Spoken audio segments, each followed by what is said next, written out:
I'm Tom Baker, this is Chasing Cars, and today we're getting our very first look at the new BMW M5, the G90 series, the vehicle that keeps the twin-turbo V8 powertrain, but adds a burly plug-in hybrid system to it as well, taking the M5 from pure combustion in previous generation form to a heavily electrified vehicle here. In today's video, I'm going to take you around the new 2025 BMW M5 Sedan. We'll check out all of the design details outside, we'll talk about the dimensions and the weight of this hybrid V8 vehicle, and then we'll go inside and check out how the interior has changed compared to older BMW M5s. We'll run you through all the details, including how much we expect this vehicle to cost and when it will be landing here in Australia and around the world. But before we get started, hit subscribe down below. Chasing Cars, honest reviews of your next car. Brought to you by Budget Direct. First of all though, let's go to the business end of the new G90 M5 under this long bonnet, which is finished, as you'll notice, with a reversion to BMW's regular logo. Now that the 50 years of M is over, you can't get that cool special roundel. Now we've got a double latch bonnet, like virtually every modern BMW, and that opens up very lightweight bonnet here to reveal what's going on in the internal combustion department here. Now, an interesting thing about BMW's strategy is that the 5 Series chassis, the G60 chassis, is offered with a pretty wide range of powertrains here in Australia and around the world. The G90 version, the M5, introduces plug-in hybrid power. But I think we can still say that the heart of the beast is a big internal combustion engine. 4.4 litres in capacity, twin-turbocharged, and by itself, the engine is making 430 kilowatts of power and 750 newton meters of torque. So you're certainly not lacking for performance. 0 to 100 sprints of well under 4 seconds will be possible with this vehicle. Now, compared to the old M5, it's up by more than 400 kilograms of weight. Why? Because we're adding a big motor to the system as well. By itself, the motor can produce another 145 kilowatts of power and nominal torque of 280 newton meters. Combined outputs for the plug-in hybrid system at maximum attack in dynamic plus mode, as we'll check out inside the car shortly, 535 kilowatts of power and 1000 newton meters of torque. So we are talking huge numbers here, V12-esque torque from this vehicle. Will it be enough to overwhelm that weight? Well, probably, but very interested to see how the new G90 M5 goes in the corners. Naturally, that'll have to wait until we can drive the vehicle at the very end of 2024. For now though, let's check out how this vehicle looks. This particular pre-production G90 M5 that I have with me today is finished in a satin, dark grey or black. Certainly a very menacing appearance, paired with what will be a sort of standard fit black pack for the Australian car. Now the teaser for the G90 appeared to have a satin aluminium grille, which I would have preferred, and because we're filming this weeks ahead of the vehicle coming out of its global embargo, I'm actually not sure whether the M5 might be available with a non-black pack overseas, so we'll have to see. Now, top end G60 5 Series headlights fitted to this vehicle, but everything below that is bespoke for the G90. So we've got a much more aggressive front apron here, a lot of cooling potential down below because this is a pretty hot thermal package, this V8 and plug-in hybrid system. It'll need a lot of air. And then there's the grille. Now, I think a lot of BMW traditionalists will prefer this front end over something like the current M3. The grille itself is still pretty big, but it's wider than it is tall, which is the opposite to something like an M3 or an M4. One thing that to me is a little bit naff is the outline of the grille in lighting. I personally wouldn't want it. Pretty sure you can turn it off inside the car if that's possible. That's what I would do, but I know a lot of people love this sort of thing. You can let me know down below what you prefer. Making our way down the side of the G90 M5 now. The first thing we come across are these bespoke quarter panels. So the track of the G90 is wider than a G65 series, both front and rear. That means that we need new fenders to accommodate that track. The vehicle is wider than a standard 5 series as a result. Beneath that flared front fender, we have a 20-inch front wheel. This vehicle's got staggered wheel sizes, 21s at the back, 20s at the front. Michelin Pilot Sport 5S tires. The size at the front, 285, 40, 20. Moving further back, come across a carbon mirror cap. Now that combines with what will be a standard fit carbon roof, just like the previous generation M5. However, there will be an option to delete the carbon roof and replace it with a sunroof. But unfortunately, unlike previous M5s, it's not an opening sunroof. It's just a fixed panoramic roof like you get on the electric i5. So to me, that's useless. It's putting more weight further up top and you can't even open it. So for the first time for me, I would actually stick with the standard carbon roof on this car. All that black pack, black daylight opening here, I'd personally prefer it was aluminium, but I'm weird like that. You can let me know what you think. Flush door handles, just like the regular G60. And then at the back here, what is a 5 logo on a regular 5 Series becomes a literally M5 logo stamped into the C pillar here. This fuel filler cap is locked, but this is where the petrol goes in, 98 octane for this vehicle. The charge port is around the other side. Rear tire, bigger, beefier, wider, 295, 35, 21 here at the back, staggered as I mentioned. This panel is also flared and wider than the standard vehicle. Now, the back end of this sedan, I personally think the underlying G65 series is an aesthetic that I've warmed to. When I first saw it, didn't like it as much as the old 5, but it actually has grown on me quite quickly. And I think the G90 M5 is clearly the epitome of the aesthetic of this series of 5. It's a pretty imposing looking vehicle, and many of the design touches I actually like. Now at the back, you'll notice we've got a standard fit carbon lip spoiler here. And then we have these really sort of simplified, broad tail lights with a cool light signature running through them in this dark room here. And just a very simple M5 in gloss black on the back here. Now, this is the car that is simply known as the M5. Later on, you know, history would tell us there probably will be an M5 competition with even more power. There might even be another M5 CS, which was the most special and limited version of the previous gen M5.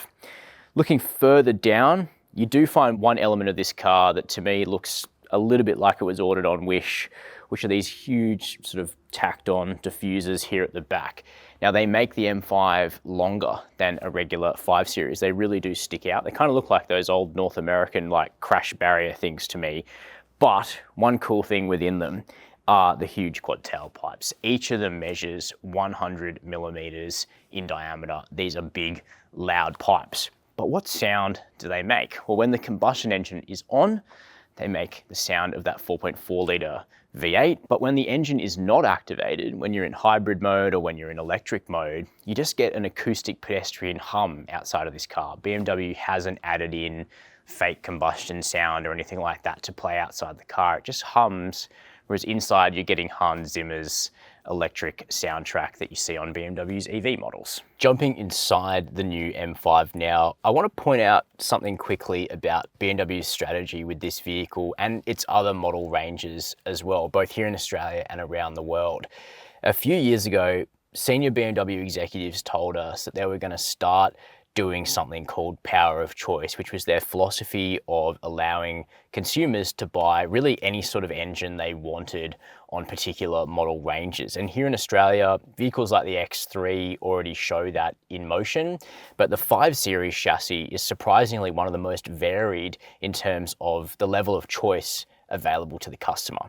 Here in Australia, you can already buy a 4-cylinder non-hybrid petrol 520i. Soon there'll be the 540D 6-cylinder diesel as well. There's multiple varieties of fully electric 5 Series. And then there will be this, the plug-in hybrid V8 M5 with 535 kilowatts of combined power and almost 70 Ks of electric range. I just think that's really cool because really you're able to choose your own adventure. Now, some of these options are very costly, including the top-end EV, and the M5 will undoubtedly be around that $300,000 mark when it launches here in Australia, but it's lovely to have the choice. And I just think that it compares quite favorably to, say, Mercedes and Audi. You know, Mercedes are over here giving us 4-cylinder C63s and egg-shaped electric cars, and Audi, who knows what they're doing at the moment. Maybe we'll find out next year. BMW has a clear strategy, and this plug-in hybrid M5 V8 is a part of that. Let me know what you think down below in the comments, but for me, it's kind of working. Now, back to the car at hand. The interior of the new M5 is really lush. Now, we've reviewed a few G60 5 Series on the channel already, and we found that their cabins are more 7 Series than 3 Series. BMW's really moved the 5 Series up market in terms of the cabin fittings, and so it is here in the M5. You sit down into this sports sedan and you're immediately sort of ensconced into these very soft merino leather armchairs. No silly carbon buckets here from the M3. This is all about comfort, and I think that reflects a different type of customer for an M5. The seats are really, really supportive, loads of electric adjustment, heating, cooling.